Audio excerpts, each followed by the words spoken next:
when I was first started, I listened to two things. One, my peers that were not encouraging. Some were, some weren't. Some of them were my mentors, some of them weren't. And then I also listened to the little green villain that sat on the wrong shoulder, on my wrong shoulder, that said, I don't think you mean to be here. You're going to get fired any day.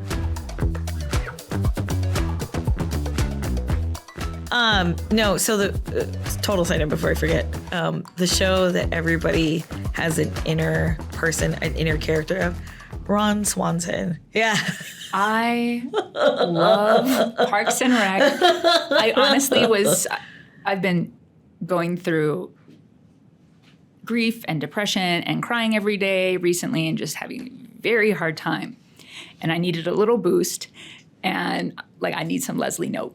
Like, I need Parks and Rec, like to have that boost. That's another series that I've just watched so much and that I'll connect with at different points where I'll be like channeling my inner Ron or my inner Leslie or Andy or whatever. Like, that is such a helpful companion. Show. Yes. Especially when Ron's like, I need you to go in the back and give me all the eggs and bacon that you have. Now, I know you think I'm saying I want a lot of eggs and bacon. But no, I want all of them. I like the best comparison I can give to newer people in my life when they're like, oh, you're a vegetarian, whatever.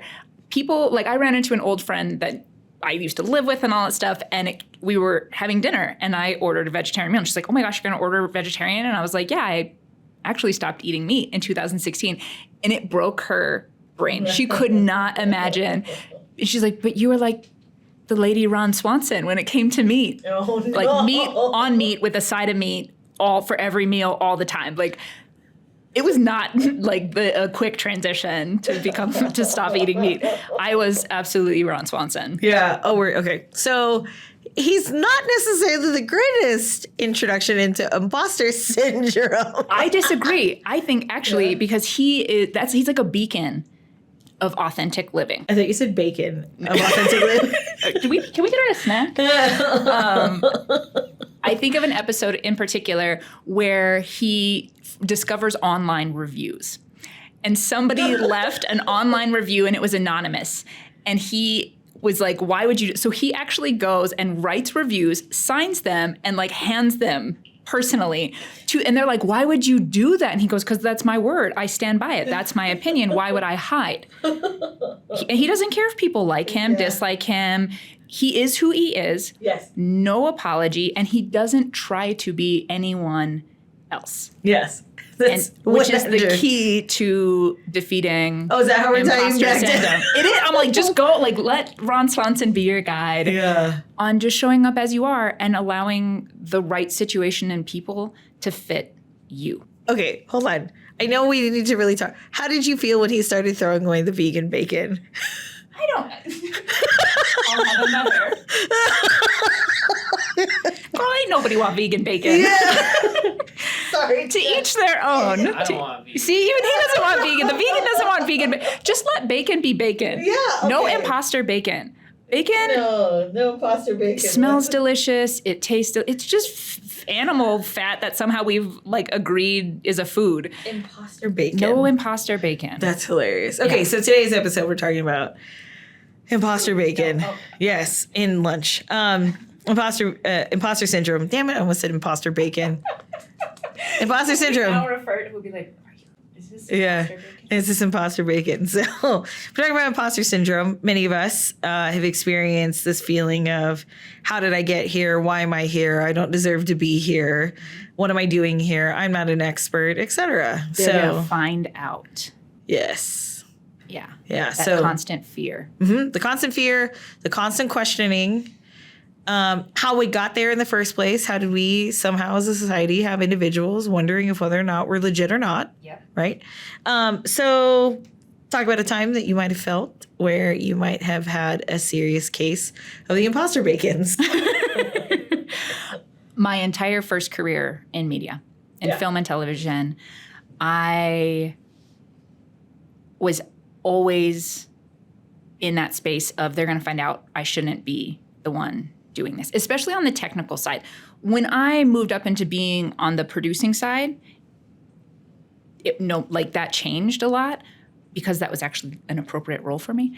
But the majority of my career, I felt I should not be there. I was going to be found out.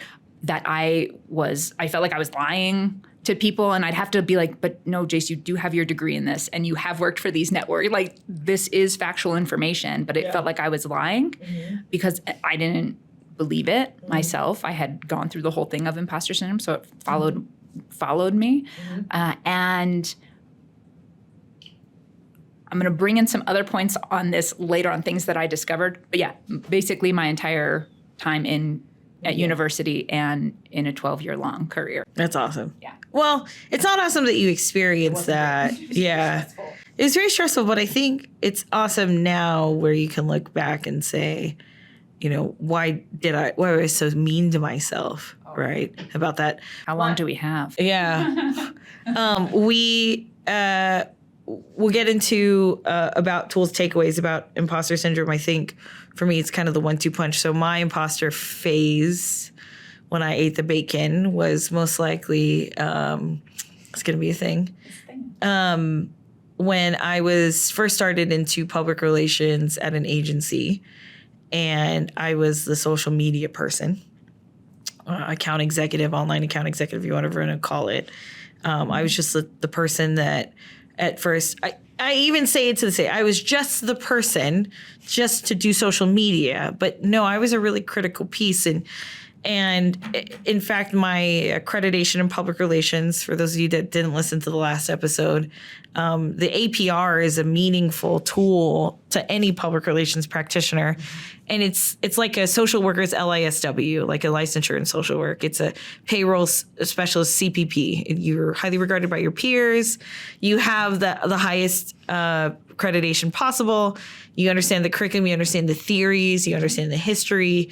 You understand how to practically use the work that you have. And you've proven that to a certain standard. From an outside source. With ethics and values in mind. Yes. So for me, when I was first started, I listened to two things. One, my peers that were not encouraging. Some were and some weren't. Some of them were my mentors. Some of them weren't. And then I also listened to the little green villain that sat on my wrong shoulder that said, I don't think you mean to be here. You're going to get fired any day.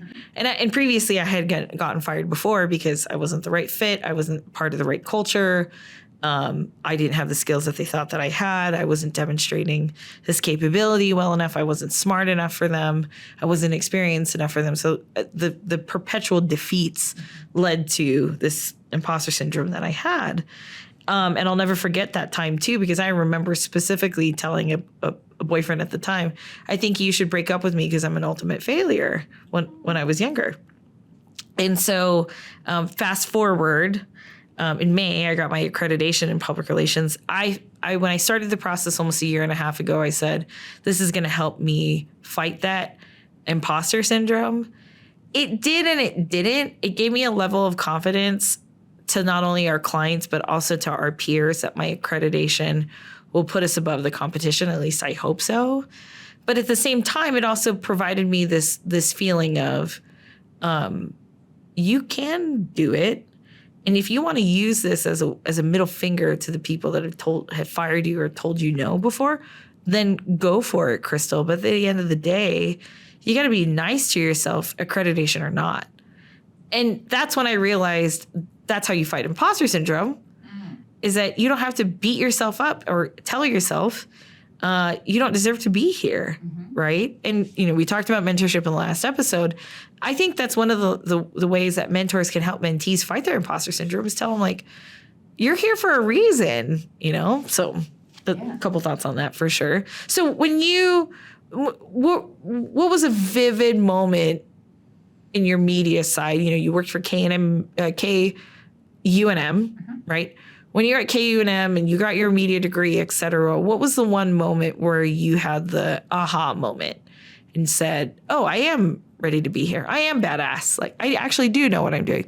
Was it there or was it outside of there? I'm going to actually throw a curveball into our conversation. My aha moment came years later when I was running my own company. Yeah. And my business partner came to me in our weekly meeting and he said, Jace, I don't know that I want to continue doing this. And the whole world stopped. And I remember thinking, is that an option? There was so much relief that came up in me when he said that. And he had been so stressed out and so worried, the whole like, oh my gosh, how are we going to have this conversation also? It was the key to a prison cell. I didn't want to do that. I don't think I ever actually wanted a career in media at all. At 13, I decided I love theater. I used to be very involved in theater. As a little kid, I was like, I'm going to direct our school show. And the teachers are like, we don't do that. I direct. And I go, no, I do now. I'm like, no, I want to do that. And they were like, all right.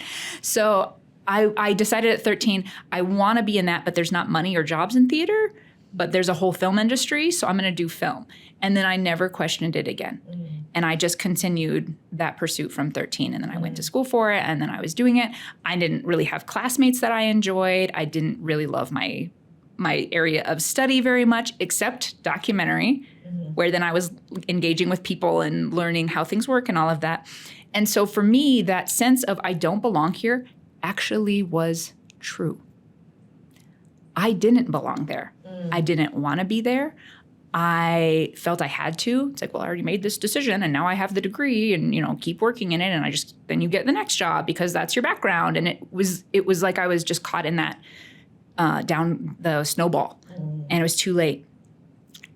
I think all things happen exactly as they're supposed to, when they're supposed to. So it's not like, oh, I missed out on my life's path. It led me where I am now and it gave me tons of really good skills that I still use. I wish I would have had guidance at the time to, one, be honest with someone, because I was not. I was very ego-driven, and it's like, I made this decision, I got to stick with it. And that I had an honest conversation with someone, and they went, if you always feel like you don't belong, maybe let's look at if you do, and if you want to be here. So my aha came in the opposite form. When I was working as a producer, which is funny because my first mentor was like, no, you're not a director, you're a producer. And I was like, how dare you? I'm going to make art and like I'm going to do, all this stuff. He was absolutely right. Yeah. I was a great producer and project manager, and I fell into that role a lot more easily. And the one that was the easiest, most organic fit came when I was doing documentary. I remember the first one I was on that I went on to just do second camera. And by the end of the day, we've got the whole setup for the interview. And the producer pulls me aside and he goes, I want you to conduct the interview. And I'm like 21. I'm out in LA. I'm like, nope. I'm a second camera and he was like, no, I've seen you interacting with the guy and like you guys talking, you brought out so much from him. I want you to do the interview. Very similar to how story success and stuff came about. Well, and that it was a great interview. And that was that should have been my, Yeah. But I thought, documentary is my area because I was still sticking in the box, right? But that was the organic skill coming out and my area that I love. So it was kind of a mess. Yeah, the answer is. And it went on, right? And then I went on and I dug a hole deeper and deeper and deeper and deeper. And I think in a lot of ways I was an imposter because I wasn't being true to myself. So even though I had the degree and the skills and the projects and the money and all the things, I was fake baconing myself. Fake baconing. I think it's very interesting as we've now, this is episode 8 or 9. 7 or 8. It's got a number. The theme of I'm not being true to myself is something that you often say. And I say this because obviously you've learned from your lessons, or at least I hope, or you're continually learning or reminding yourself. It's a work in progress. Or everybody, including myself, is a work in progress. I think one of the things that I learned when my moment of realizing I can, quit that shit, as I tell myself a lot, quit that shit of imposter syndrome. It was the Cumbres. So the New Mexico Public Relations Society, we're making a lot of PR references. New Mexico Public Relations Society. Which, by the way, is a service that is offered here that we do well. Almost, yes. Yeah, I mean, yes, we do public relations very well. The New Mexico Public Relations Society of America is the trade association, like where all of us public relations practitioners really kind of gravitate towards. And what was great about the club is that they put on this award ceremony called the Cumbres, and they recognize outstanding work. And the Cumbres really is not for the owners. As one of, I won't name who, but he or she may work here, said, the Cumbres are kind of like a penis show because it's like, whose dick is bigger than the other? And I giggle about that because I'm like, well, A, I don't have that problem. Right? And B, I never really thought about that until afterwards. And I said, yeah, like it is kind of a flex that as an owner, you can get the best in show, the creme de la creme, like the mea culpa award, right? Really, the Cumbres are for the account executives, the producers, the videographers, the leads, the supervisors, the managers. Everybody but the owner benefits from the Cumbres. It's recognizing their work and their contribution. So fast forward, so to rewind the tape, actually, 2010, I won a best of show with the team that I was with. And the owner was really excited because the team got a best of show. But really, in my head, I'm like, oh my God, this is exciting. Like, I know what I'm doing in public relations. And then I realized that moment that I know what I'm doing in public relations. Social media, let's talk shop for a minute, right? Social media is never considered in the public relations realm unless you're a public relations practitioner. Digital marketing people are a breed of their own. Website developers, a breed of their own. Our agency is so unique because we bring it all together. That's great, but at the time when I'm in a traditional agency, a traditional public relations agency, even if you ask traditional old school advertising agency owners, they say, well, social media doesn't matter. Social media doesn't really apply to us. And so when we won the best of show, which is judged by peers from another state, of course I felt excited about the fact that we won. And I said, I know I can do it. It gave me that confidence level to say that Siarza or myself, we actually know public relations or digital well. But it wasn't until the APR that I said to myself, okay, our company really can feel comfortable doing public relations on a day-to-day basis, even though Siarza has already been doing PR for almost 5 to 6 years, but nobody really knew about it. But, to kind of tie it all back in, I think to fight an imposter syndrome, you don't necessarily have to go through the lengths that I did. I did the more exhausting route. Thorough. Let's stick with exhausting here. There were a lot of nights and a lot of mornings that it took for me to go and get my APR. Even my MBA, confidence that I could be a business owner, not feeling like I didn't know what I was doing. I put a lot of student loans in and a lot of hours and missed memories with my son, which instead of staying up until I'm putting him to bed at night, I would have to tell my parents, like, please put him to bed or please drive him back to his dad's so that way I can study and do my homework. It was really difficult to do that. Even my bachelor's, like, I didn't necessarily need it, but I wanted it. My mentor told me to go get my bachelor's. And education is a good way to fight imposter syndrome if you do it for the right reasons. I was going to say, there's nothing wrong with collecting evidence. Correct. Either externally or internally. So externally, like, I have gotten these certificates, or like this shows that someone on the outside objectively has said, yeah, you know what you're doing. That's fine. Outward evidence, or inward, where we're pep talking ourselves, but we go, well, this is true and this is true. And well, I did do that and that did and we're letting our scared part of the brain know, actually, it's okay. We're not lying. Yeah. There is all of this that we can back it up on. And then gaining more knowledge, more experience so that we do feel more confident, because it's like, well, now I have these extra skills, or this foundation of education isn't a negative thing or like a trick. Of course, we feel more confident when we have that background. Yeah. It was one of the areas when I think about like camera work and things like, I never went and studied the latest gear. I didn't care. So when it came to like lighting and this and the other, I wasn't the best because I wasn't going to get that additional education.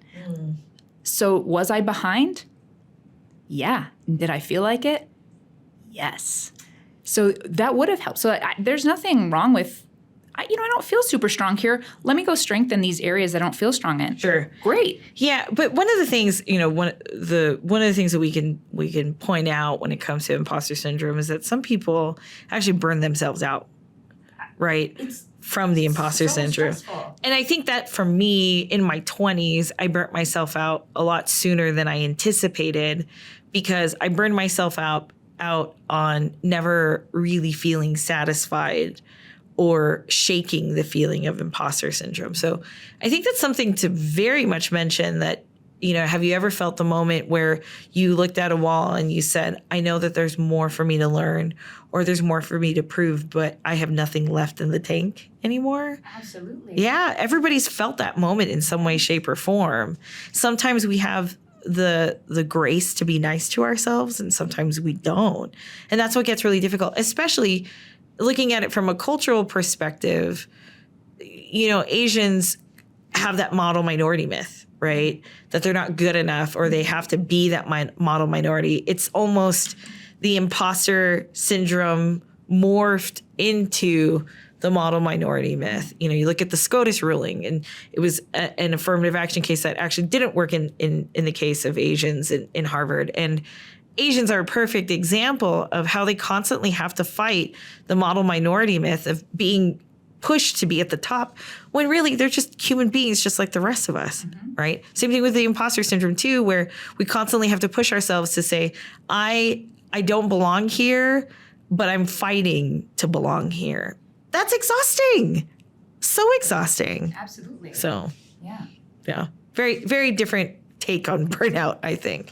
Well, and it's one that you can't get away from if you're in that space. Mm-hmm. It wears you down. Absolutely. I have found the antidote to imposter syndrome. Yeah. And I've come about it in practice in like my career. Now you talk about social media. In my interview for a content creator, I was asked about my experience with TikTok, and I told the truth. Yeah. I said, I'm gonna be honest with you. I thought TikTok was a rapper. And I kept hearing all these kids talk about TikTok, and I was like, who is this new rapper? And then I heard a news report that was talking about TikTok being a potential national security risk out of China. And my thought was, who is this Chinese rapper that is a national security risk? It took my niece to go, Auntie, it's an app. And she had to show me what it was. Was this before or after the pandemic? After. Oh, okay. Yeah. You're like, girl, were you living under a rock? No, I just kind of do. So in a position for social media, I could have come up with some BS and said, well, this, that, and the other. But I was honest. Nope, I don't have experience with that. I've been out of the game for a while, and I can learn that if I need to, but I don't have it now, which has meant in that role, I don't have to be afraid every time TikTok is mentioned that I've lied and said I know something about it, or that now I'm trying to backtrack and learn this stuff to back up the thing that I said. Honesty and clear communication is absolutely the antidote to imposter syndrome. Because guess what? I still got the job, and I've done my education, and I continue, to be honest. But now it's on the hirer that went, yep, we chose her for other qualities, not because of how much she knows about TikTok. And I've never had to pretend in this role to be someone I'm not for a single day in my life. If you did this interview for Siarza 10 to 15 years ago, would your answer be the same? I would have lied through my teeth. And let me tell you why. I mean, first of all, let's be historically correct. TikTok wasn't... TikTok didn't exist, okay. Because there's going to be some jackass and be like, well, TikTok didn't exist. Yeah. We know when TikTok came out. Yeah. 2018? 19. That's okay. See? Yeah. I don't know anything about TikTok. I kept the young people here. I'm like, you guys got to explain this thing to me. I would have lied at that time because I held the belief that in order to be valuable, I had to be flawless. And I know that's not true anymore. Mm-hmm. I thought I had to be without any issues of any kind, that I had to know everything, that I had to be everything in order to have any value at all. Mm-hmm. That's where the burnout comes in for me. Mm-hmm. when I'm lying to uphold an actual worthiness to exist. Well, lying is exhausting. Oh my God. To begin don't know with. how I got through the first part of my life. Yeah. Doing that all the time. That was it. My whole life was lies. Many of us for sure. So we talk about exhausting. One of the things I always like to ask too is when it comes to imposter syndrome, at what point do we all have to say, I gotta let this go? I've got to shake this, right? Is it past the burnout point? Is it before the burnout point where we say, I have to stop doubting myself. I have to be nice to myself. I think when I've seen other women executives in the community, one of my favorites being Rebecca Latham, former radio DJ, right? She used to talk on the business circuit or to other women in business saying, I'm fighting imposter syndrome. And for those of you that might not know Rebecca right now, she's the CEO of the Girl Scouts of New Mexico. But what's great about her is that she came from being a radio DJ in Albuquerque, left to Red River to run their convention in tourism, then became the assistant secretary of tourism in New Mexico, then the secretary of tourism to New Mexico, then a C-level position for a trade association or a hobby association, and then the Girl Scouts. She fought imposter syndrome a lot in her career because she was a radio DJ. Right? And who in their damn mind thought that she would be the next secretary of one of the most biggest tourism budgets the state's ever seen. So I don't blame her going around town and saying, bitch, look what I did. Look what I fucking did to get to where I'm at. Because I had to fight the imposter syndrome because I know marketing. I know the community of New Mexico. I know what tourists like because I worked in a town that the economic driver was tourism. And most importantly, like I knew what this community, I knew what I needed to do to serve the community as in citizens. So of course she had to be nice to herself. She had to let go of that imposter syndrome. Yeah. And what I'm hearing from that, and something I think is so important, is when I had imposter syndrome, it's because I thought these are the qualities and traits that they value, and I need to be those traits. Yeah. In actuality, when we just show up with what we've got, I've learned that the traits that are wanted might not be the traits that I thought. Yeah. Like in our first meeting after being interviewed, I asked you, I said, I know that there were other people more qualified than me for this role that were better suited to it, who knew what TikTok was, probably. Yeah. This is after you were hired. Yeah. Yeah, I said, remember this. Yeah. Why me? And you told me, and the traits that you saw in me that were valuable to you in this company were not the ones that I thought were going to be valuable to this. And so when I just showed up as myself and said, do you want this? This is who I am. This is what you're going to get. And you saw things and went, we do need those actually. And they had less to do with the things I thought. You're going to have to forgive me. I don't remember what those specific traits were, but if I remember correctly, one of them was you think like a business owner because you were a business owner. And there's nobody on the team that has that trait yet. And I think that's very clear. That was a clear indicator because sometimes account executives are literally impacting the bottom line of these business owners that they're working with.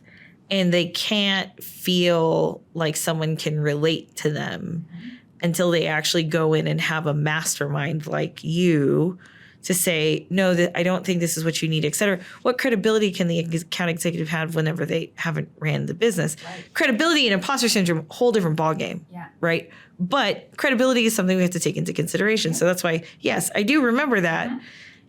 That you had said, now I'm like panicking too because I'm going, what else did I say? But that was a big part of it. And that there was a bigger picture vision that I was able to hold that other people. So I brought a different element to the team. So here I was thinking, well, I'm not going to get hired because I don't fit this specific box. And you went, actually, we already have people in that box. We'd love to expand it in this way. And you bring those things because of who you are and what you've done in the past. So again, like that honesty piece and letting go of the ego component of like, I know what's needed, and just being like, here's what I have. Yeah. Well, Is this, and could you use this? Or here's how I think you could use this. Sure. Even better. Yeah. So to kind of shore up, like, what are we talking about imposter syndrome? Hoping that there's those moments of, oh, finally somebody understood how I felt when I was 27 at the medical practice, or somebody understood what it felt like to be the only guy in the room that actually knows XYZ, right? So obviously you said, don't fake it, right? Be as transparent and honest as possible. And do your best, which is that letting go part. Knowing like that's all we can do. Be honest, be transparent, do your best until you become it. Yeah. I don't like the fake it till you make it. Fake it, trick everybody until you're already in the position and then they can't get you out of it. Gross. Yeah. Be honest, be transparent, show up the best you can, continue your learning thing until you become the thing you're working to become. Deciding if whether or not it's truly a right fit. You talk about that as something important. I think there's something that we both kind of feel is, being nice to ourselves or quieting that inner critic, like crushing that green little Martian on our shoulder. I'm more into embracing and loving. The inner critic is a protector. Even though it's mean, it's very loving. It thinks, oh no, if people find out this about you, you won't be valuable and you won't be acceptable. So let me hide those things for you so that you'll continue being acceptable. Like it's number loving. one relationship advice we should give to young women nowadays. Don't hide. Oh my gosh. Yes, right? How many times do we have to hide ourselves as women and say, oh, well, he's not going to like the fact that I can feel the blood boiling. I was talking to someone the other day, and I've worked at this stuff extensively and aggressively for many, many, many years now. And still I do that. And I was talking to a friend, and I just thought, like,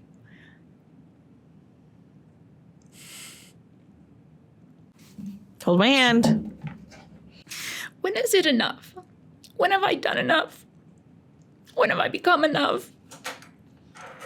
When can I just be and somebody be really excited that I'm just who I am? And the world just goes, fuck yeah.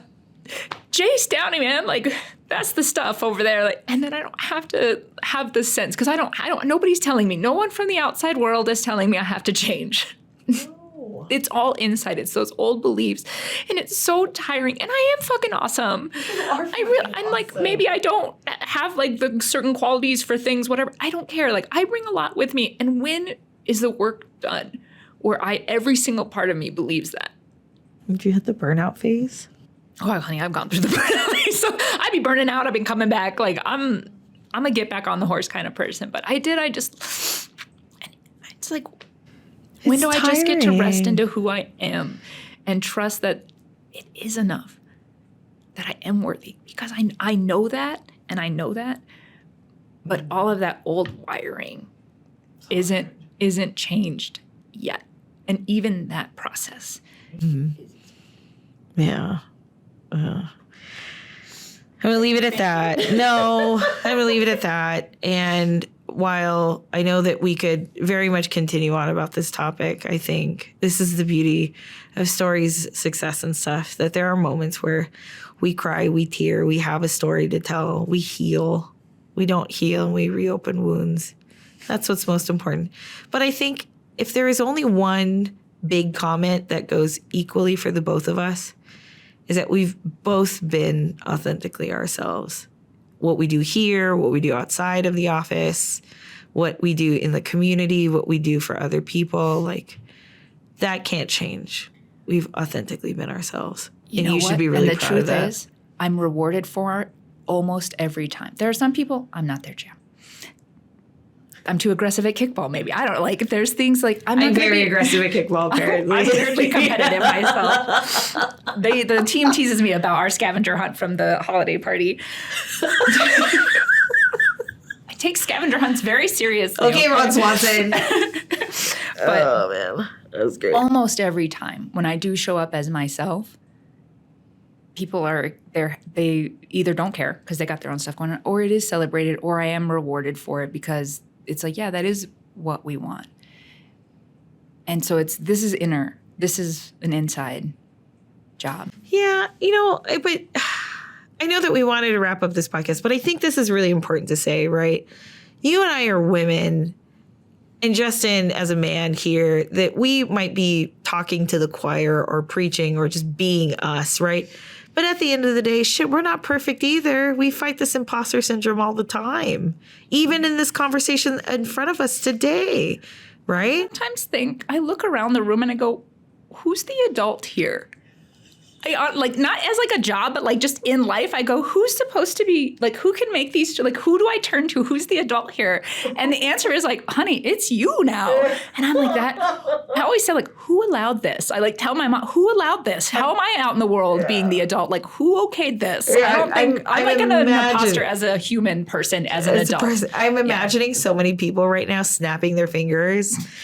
Exactly at that statement, like at that exact statement. Yeah, it happens. Like, who gives a shit? We just got to be us. We got to be ourselves.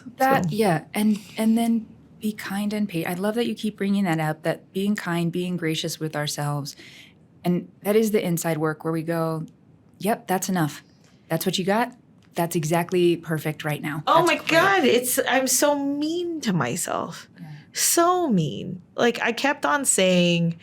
Earlier, I said, part of the reason why we have this set change is the fact that we wanted to make this look a little bit more connecting with the audience, connecting with our watchers, our listeners, et cetera, connecting with each other. I can't tell you how I cringed at myself during the first couple of episodes.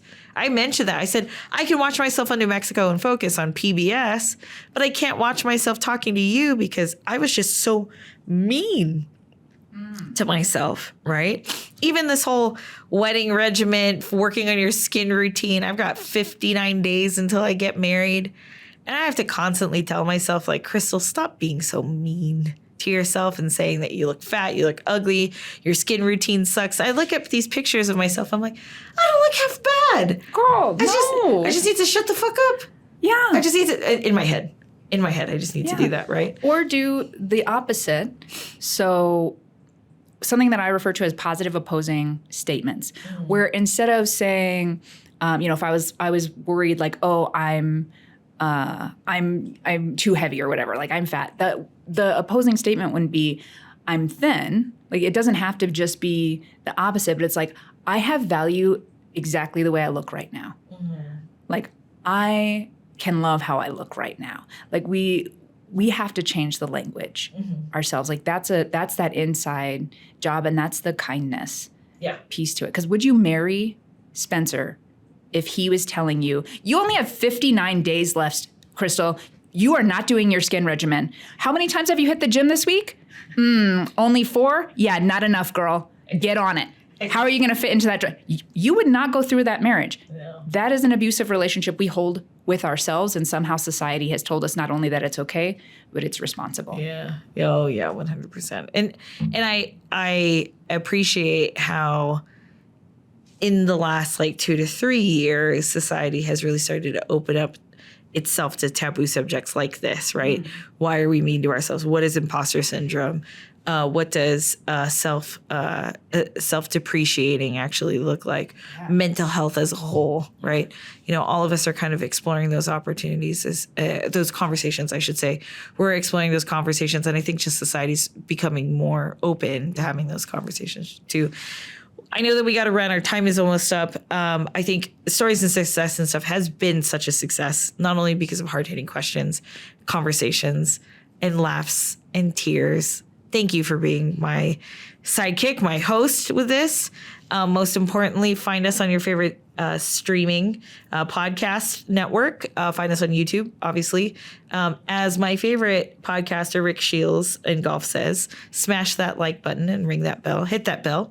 I never thought in my life I would actually say that, but I'm not going to be an imposter about this. No, do it. Yeah, let's do it. You ask for what you want. Yeah, most definitely. And most importantly, thank you so much for your support and for listening. And we look forward to another episode of Stories, Success, and Stuff.